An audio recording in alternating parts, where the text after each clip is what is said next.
나스닥, 우리나라엔 코스닥이 있다면 뉴스쇼에는 뉴스닥 있습니다. 월요일의 코너 뉴스쇼 증권시장 뉴스닥. 오늘도 두 분 나오셨어요. 예. 누굽니까 이거? 접니다.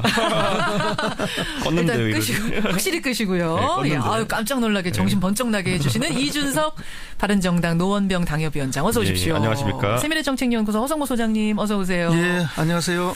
우리가 그러니까 지난주에 뉴스닥 마무리를 하면서 박근혜 대통령에 대한 탄핵이 결정이 난 후에 그 세상에서 만날지도 모르겠다라고 인사를 했는데 그렇습니다. 그렇죠. 진짜로 심판이 내려졌고 파면 결정이 내려진 월요일 아침이 됐습니다. 어제 갑작스럽게 사실은 이제 오늘 오전에 할 걸로 다들 생각하고 있었는데 그렇죠. 네. 저녁에 깜깜할 때 박근혜 대통령이 퇴거하는 모습 두 분은 어떻게 보셨어요? 한마디로 좀 표현을 하신다면 누구부터 하시겠어요? 허성무 소장님? 예, 박근혜는 결코 변하지 않는다. 초지일관의 모습. 한마디로 초지일관. 이준석 위원장. 진짜 딱 떠오르는 느낌이 이쯤 되면 진짜 막 하자는 거지요 라는 생각이 들 정도로. 막 하자는 거지요. 약간 사실 지지층도 그렇고요. 국민 전반을 어떤 보듬는 어떤 행동과 메시지가 나올 것으로 기대했지만은 그렇게 되지 않았죠. 네, 오히려 정치적 주장이 강화된 메시지가 나왔죠. 그러게요. 네, 그러니까 이게 참 상황 인식의 문제인 것인지 아니면 상황 인식을 하고 그래서 뭐랄까요? 해법의 문제를 이렇게 갖고 있는 건지 모르겠지만은 뭐 예측할 수 있는 범위를 넘어섰습니다. 예측의 범위를 넘어섰다. 예. 초지일관 이라고 하신 건 허 소장님 왜 그러신 거예요? 그렇죠. 박근혜 대통령은 언제나 이 세상을 자기 중심으로만 생각하는 사람. 예. 남을 배려하지 않는 사람. 예. 흔히 우리가 이런 걸 천동설주의자라고 그러죠. 예. 결코 변하는 사람이 아니에요. 예. 그 우리가 다른 말로 혹시나 했는데 예. 역시나. 역시나 그런 했다. 표현이죠. 예. 너무나 실망스러운 모습이에요. 실망하셨어요. 지금 청취자 문자도 사실은 그렇습니다. 한 분이요 이런 문자 주셨더라고요. 사실은 이제 탄핵이 되고 나서 좀 안타깝다는 생각을 하셨대요. 아까 어떤 문자였더라.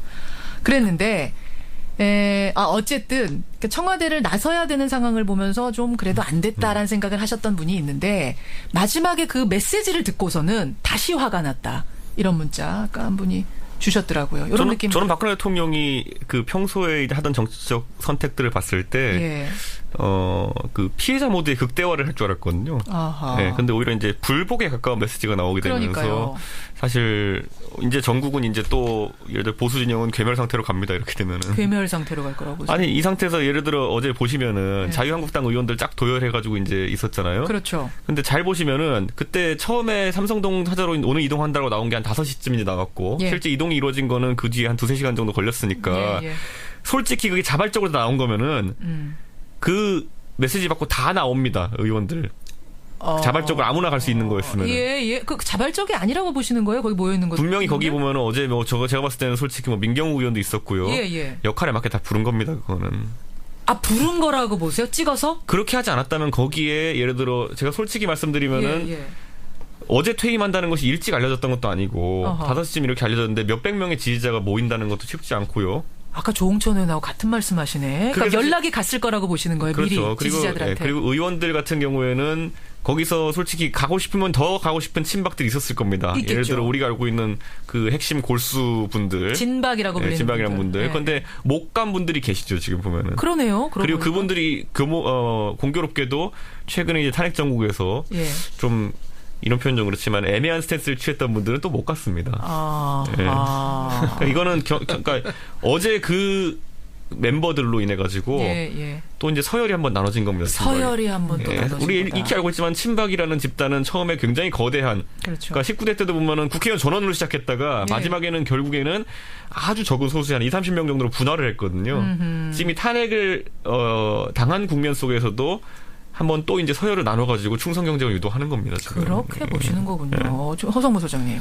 그래서 끊임없이 박근혜 대통령은 이 지지세를 축소하면서 결집력을 강화하는 그런 모습으로 지금 4년을 해왔다. 네. 원래 그 새누리당이 한국 사회에서 주류고 다수파였습니다. 정파로. 그런데 집권하자마자 아주 이걸 친박 중심으로 소수화시키고 또 그 안에서도 최순실 중심으로 아주 극소수화시켜서 스스로 고립돼 갔는데 어제의 모습은 이제 극단적인 대치 국면을 대통령 스스로가 유도하면서 그렇죠. 뭐 옥새에 가까운 그 진영 싸움을 지금 시작했다. 그리고 자기를 늘 지지해 주시는 대구 경북을 중심으로 해서 근거지 진지전을 뭐 구축하고 있는 모습이다. 그렇게 봅니다. 와, 이렇게들 분석을 하시는군요. 여러분은 어떻게 장면을 보셨습니까? 많은 분들이 문자 주시는데 그래요. 4490님의 한마디만 소개하고 넘어가죠. 이분은 딱 4글자 주셨어요. 고집불통. 이렇게 느끼셨답니다. 뭐 자유롭게 느끼실 수 있는 거니까 문자 주시고요. 하한가부터 보겠습니다. 이번 주 하한가. 단언컨대 두 분의 하한가 역시 이 탄핵이라는 사건에서 크게 벗어나진 않으셨을 것 같아요. 허성모 소장님 하한가 누굽니까? 그렇습니다. 박근혜 전 대통령과 그 참모진들을. 참모진. 이준석 위원장. 저는 뭐 진박이라고 합니다. 진박. 그러니까 비슷한 이유실 것 같은데 우선 박근혜 전 대통령과 참모진까지 꼽으신 이유는 뭐예요? 박근혜 대통령 본인은 뭐 지금까지 초지일관 보여준 그 정치적 스타일이나 지향점이 분명합니다. 자기의 잘못을 한 번도 인정하지 않고 오히려 역공격하는 그런 방식이었고요. 그래서 이제 청와대에서 뭐 퇴거를 지금 3일 동안 미루고 있다가 하지 않았습니까? 그렇죠. 그럼 본인의 문제도 본인의 문제죠. 뭐 예를 들면 전혀 탄핵이 인용될 것이라 생각 못하고 기각될 거라 생각하는 이런 가치관이나 태도도 문제인데 대통령에게 객관적 사실, 국민적 정서를 전달하지 못하는 참모들도 문제다. 그걸 또 넘어서 준비가 전혀 없는 사람들이라는 게 이번에 드러났습니다. 준비가. 예를 들어서 기각이 되든 인용이 되든 모든 경우의 수를 다 가상해서 대비를 해놨어야 됩니다. 그러니까 기각이라고 확신을 했더라도 그렇죠. 인용의 가능성이 1%라도 있을 수 있으니 나는 이런 준비를 해야겠구나라고 그렇죠. 참모진들은 생각했었어야 된다는 거예요. 그게 참모의 역할이거든요. 그렇죠. 뭐 대통령한테 보고할 필요도 없이 준비를 해뒀어야 되는데 이번에 그런 준비가 전혀 없다는 게 드러났습니다. 그런 걸 볼 때 이 참모진들이 정말 무능하고 무책임한 사람들이고 그다음에 두 번째 이 참모진에 대해서 지적할 수 있는 게 그럼 대통령이 탄핵이 되고 어제 나왔잖아요. 그럼 비서실장, 경호실장 다 동시 사표 내야죠. 사실은 그게 맞는 정무수석은 왜 그 사표를 안 냅니까? 자, 그럼 총리를 보좌하겠다 하는데 총리실에 이미 그런 제도가 다 있습니다. 지금 청와대 비서실이 보좌하지 않아도 총리실 보좌진만으로도 국정을 완벽하게 수행할 수 있는 시스템이 다 마련되어 있습니다. 사람 수만으로는 차고 넘친단 말이에요. 그렇습니다. 수의 문제가 아니라는 거예요. 그래서 지금 청와대에 있는 보좌진들, 참모진들 중에서 따라 들어간 정무직이나 이런 그 원래 공무원이 아니었던 분들은 지금 다 사표를 내는 게 맞습니다. 그렇죠. 국가안보실 부분은 아주 뭐 이렇게 그대로 유지하는 게 맞지만.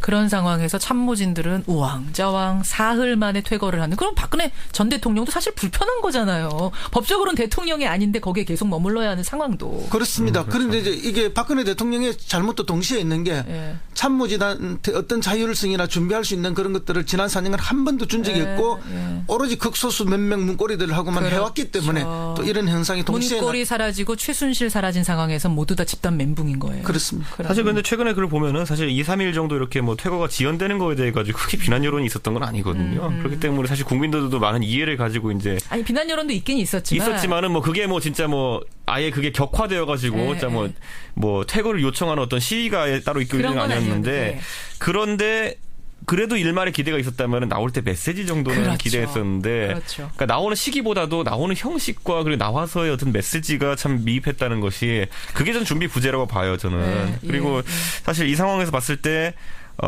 사실 참모진 같은 경우에는 그 실패에 대해 책임을 져야 되거든요. 그런데 우리 지금 이 최순실 사태 터진 뒤부터 10월 23일부터 꾹 보자면은 처음에 그러면 당내에서 새누리당 그 당시 새누리당 내에서 그 친박계 인사들의 당직 사퇴를 요구했지만 그것도 안 받아들여졌고요. 그 다음에 대통령의 뭐 사과가 오히려 앞섰고 뭐 이런 식으로 이상하게 흘러갑니다. 그러다가 결국에는 탄핵을 맞았는데도 그 전에도 아무도 책임지는 사람이 없었던 그런 국면이 이어지고 있는 것이고 저는 박근혜 대통령의 그 인사에 대해 가지고 지금도 약간 거론해 보자면은 지금 와서 보면은 변호인단을 구성할 때 최악의 선택들을 한 거죠. 대리인단과 뭐 변호인단. 서석구 변호사, 김평호 변호사. 그렇죠. 이런 뭐 예전에 유영아 변호인이라든지 잃었죠, 오히려. 그러니까 그런 전략을 세우는 것부터 해가지고 과연 누가 도와주고 있었던 것인가. 지금 와서 계속 안 좋은 선택들이 왜 이렇게 이어질 수밖에 없었나. 이게 좀 어떤 면에서 좀 안타까운 측면이 있긴 합니다. 저는. 그 이준석 위원장의 하한가로 자연스럽게 넘어가 보죠.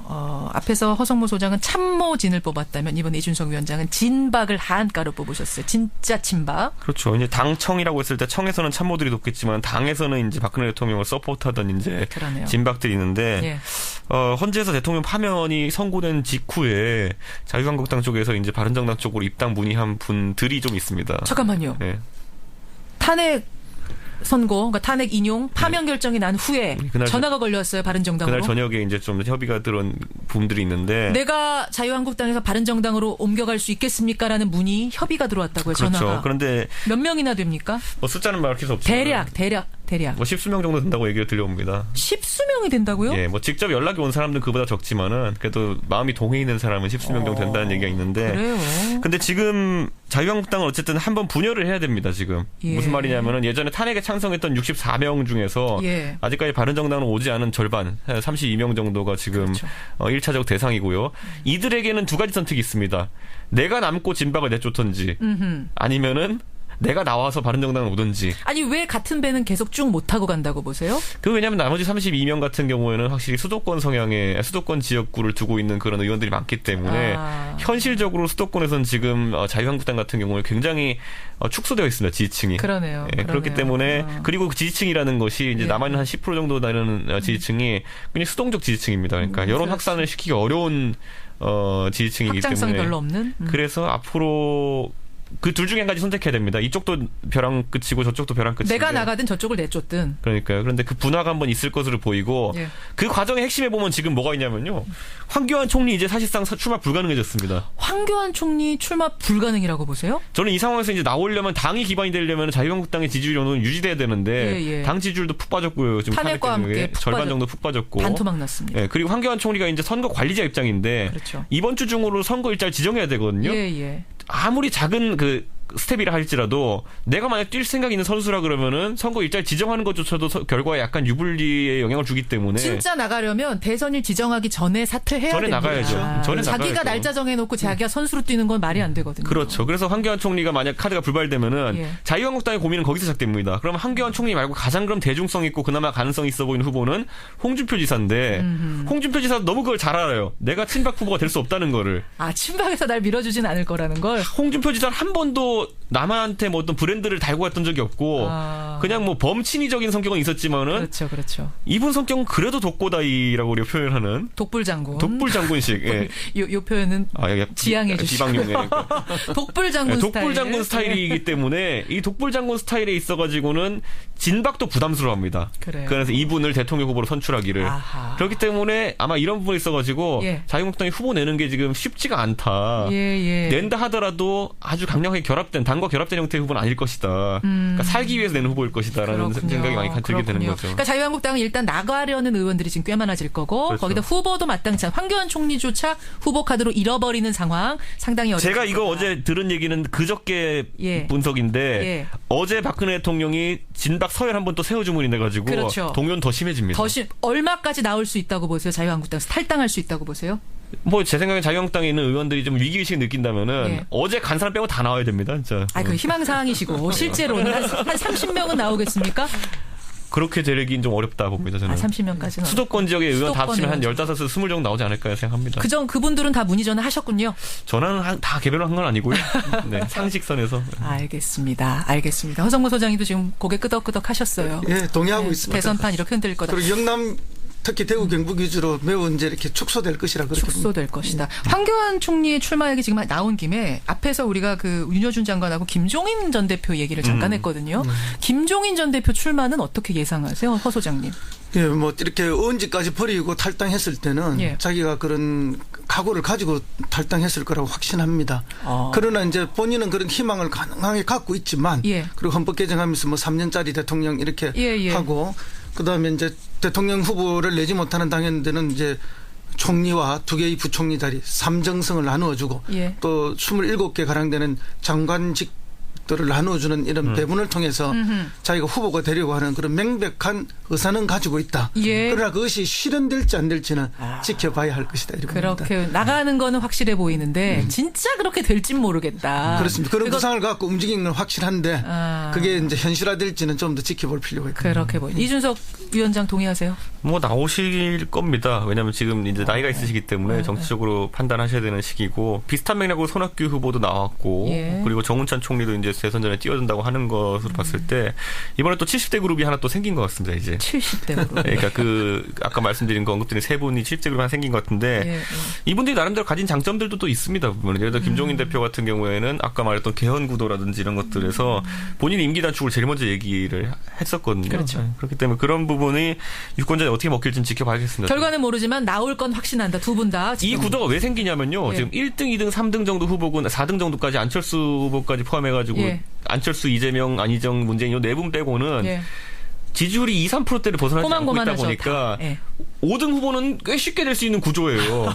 그래가지고 거기에 지금 탐을 내는 분도 있을 겁니다. 알겠습니다. 알겠습니다. 그거 지켜보기로 하고 자 상한가 가죠. 상한가. 허성무 소장님 상한가 누구 주시겠습니까? 예, 언론도 관심이 없고 국민도 관심이 없고 아무도 관심이 없는 상한가 하나 꼽았습니다. 뭡니까? 예, 지금 한 달쯤 있으면은 재보궐선거가 전국적으로 실시가 됩니다. 4월 12일에. 지금 이 얘기 처음 듣는 분들도 많을 거예요. 그렇습니다. 4월 12일 날 여러분 재보궐선거가 있어요. 예, 전국 30군데에서 시행이 되는데요. 물론 이제 국회의원 재보궐선거는 경북 북부지방에 하나밖에 있고요. 나머지는 이제 기초단체장 3개, 광역 의원 7개, 나머지 19개 기초의원 선거가 있는데. 그렇죠. 그래서 이제 전혀 국민들도 관심이 없지만 이것이 이제 대선을 한 달 앞두고 시행되기 때문에 이 결과가 대선의 바로미터가 될 수가 있다. 그래서 매우 중요한 선거다. 그래서 이제 시간이 좀 지나면은 이게 관심주로 아주 뭐 상한가를 칠 수밖에 없는데 저는 이제 이렇게 이 주의 최고 상한가라기보다는 오히려 이제 관심주로 끄집어낼 만한 추천 종목이다. 여러분 관심 가지셔야 됩니다. 4.12 재보선. 이게 선거 구도를 살펴보면요. 그 상주하고 군위청송 이쪽에서는 자유한국당이 후보를 안 내기로 했어요. 오늘. 그래요? 아예? 예, 무공천하겠다라고 했는데 이건 사실상 김재원 전 수석을 이제 밀어주겠다라는 의도로밖에 읽을 수가 없는데 그래서 이 부분은 좀 피해가는 느낌입니다. 바른정당과 자유한국당의 대결. 왜냐하면 TK 결전이기 때문에 그러네요. TK 목장의 결투라는 거는 이거는 양쪽에 치명적이거든요. 결과가 나오는 거에 대해서. 그래서 그걸 피해가는 거고 지켜볼 만한 건 경기도 지역에 이제 시장이 2개 있습니다. 하남시장하고 포천시장이 있거든요. 그런데 여기야말로 수도권 민심이 어떻게 흘러가는지를 확인해 볼 수 있는 아주 중요한 대선의 전초전처럼. 광역의원 7명 중에 대구에 2개가 있습니다. 시의원이. 거기도 지금 뭐 수성구도 껴있고 한데 과연 여기서 대구의 헤게모니를 누가 잡을 것인지를 분석하는 게 상당히 백미일 것 같습니다. 이번 주 상한가 4.12 재보궐선거. 이준석 위원장은 상한가 뭐 골라오셨어요? 저는 미디어를 골랐습니다. 미디어? 방송 미디어? 예, 약간 추상적인 개념일 수 있지만은 이번에 선거를 우리가 대선을 이제 2달도 안 남겨둔 상태인데 그렇죠. 결국에는 마지막에 한 24일이라고 하지만은 그 공식 선거 운동 기간을 제하면은 앞에 한 달은 경선입니다. 그렇죠. 경선하고 그러면 경선에서 뭐 여러 가지 뭐 방식이 있겠지만은 끝나고 한 달 정도밖에 실제로 시간이 안 남는데 그때 언제 과거 선거처럼 동원 유세를 하고 조직을 하고 하겠습니까? 이번 선거에서는 정말 미디어가 중요한 역할을 할 거다. 그래서 저는 이번에 참 안 좋은 계기로 이번에 빨리 보궐선거를 해야 되는 상황이 왔지만은 그래도 선거 문화가 한 단계 올라갈 수 있는 기회는 됐다. 왜냐면 어쩔 수 없이 조직선거, 동원선거, 무슨 돈 푸는 선거가 안 되거든요, 지금. 그러면 최대한 고공전을 다들 펼칠 텐데 고공전을 할 수밖에 없는 강제된 상황 속에서 유권자가 이걸 즐기는 방법을 이제 터득해 나가는 것도 이번에 저는 아예 선거 문화가 크게 바뀔 수 있는 계기일 거다 이렇게 생각합니다. 근데 하나 걱정되는 건 이 미디어 선거전이라는 게 잘못하면 이미지로 결판이 나버릴 수도 있는 거 아니에요? 소장님? 그렇습니다. 최근에 그런 경향성이 아주 많이 나타나고 있는 것이 아주 뭐 끝장 토론 이런 것보다는 그 예능 프로, 시사 예능 프로에 나가서 아주 그 조작되는 상징 이미지만 보여주는. 여기 지금 김현정의 뉴스쇼에 나와서 토론을 하셔야 되는데 예능 프로 이제 좀 쉽게 갈 수 있는 데서만 그렇습니다. 자꾸 후보들이 얼굴을 노출시키려고 하죠. 오히려 후보를 띄워주고 후보의 그렇죠. 상징을 조작해주는 방식으로 예능 프로들이 이미지 포장이 가능한 그렇습니다. 프로에만 나가려고 하는 거죠. 그런 미디어 선거가 더 조장될 가능성이 있어서 그게 좀 걱정이긴 합니다만 뭐 저는 이준석 의원 의견에 전적으로 동의하고요. 사실은 지난 대선부터는 조직과 돈의 동원은 거의 없어졌습니다. 그래 할 수도 없고 그래서 미디어 선거가 갈수록 커지고 있고 선거 규모가 클수록 미디어의 중요성이 더 커지고 있습니다. 그래요. 덧붙이실 말씀 있으십니까? 저는 그래서 사실 이 부분에 있어가지고 방송사들이 아까 언급했지만은 좀 합의를 해가지고 좀 규격을 잘 맞춰야 될 것 같거든요. 지금 보면은 저도 뭐 보면은 각 후보별로 예능 출연이라는 걸 이제 계속 꿈꾸게 된 이유 뭐냐면은 시청률 많이 나오는 거 한 방에 어떻게 좀 해보려고 하는 한 방에 느낌이 시간도 큽니다. 짧은데 한 방에 그렇죠. 해보겠다. 왜냐하면은 솔직히 말하면 대선 주자 검증 토론회 해라고 이렇게 각 방송사에서 했지만은 네. 그거 시청률 실제 보면 1에서 3% 정도 나옵니다. 그래요. 근데 잘 나가는 예능 프로 같은 경우에는 막 8% 이렇게 나오거든요. 그렇죠. 그리고 재방송도 많이 트니까 그런 거는. 그래서 한 방에 어떻게 뒤집어 보려는 생각을 많이 하기 때문에 그런 건데. 우리 국민의 몫이 중요한 거네요. 그렇죠. 국민들이 찾아서 정말 봐야 되는 토론들 챙겨봐 주시고 진짜 봐야 되는 인터뷰 들어주셔야 되는 거예요. 그리고 이번 선거 같은 경우에는 선거가 실제 2달밖에 안 남았음에도 불구하고 정책 완전 실종입니다. 그러네요. 그러니까 과거 같은 경우에는 뭐 행정수도를 이전한다부터 시작해가지고 복지공약 뭐 기초연금을 하겠다 뭐 이런 것들이 지금 시점에 나와야 되는 건데 그렇죠. 안 나왔다는 것 자체를 국민들이 지적하고 그 앞으로 5년 동안의 미래를 어떻게 할 건지 계속 유권자들이 물어야 됩니다. 그 주자들한테. 중요한 부분 지금 지적해 주셨습니다. 예, 뉴스쇼 진권시장 뉴스닥. 오늘 상한가 보도에는 4.12 재보궐선거와 미디어 그리고 하한가 보도에는 박근혜 대통령과 참모진 또 진박을 올리면서 오늘은 여기까지 하겠습니다. 네. 두 분 고생하셨습니다. 감사합니다. 감사합니다. 세미래정책연구소 허성모 소장, 바른정당 노원병의 이준석 당협위원장이었습니다.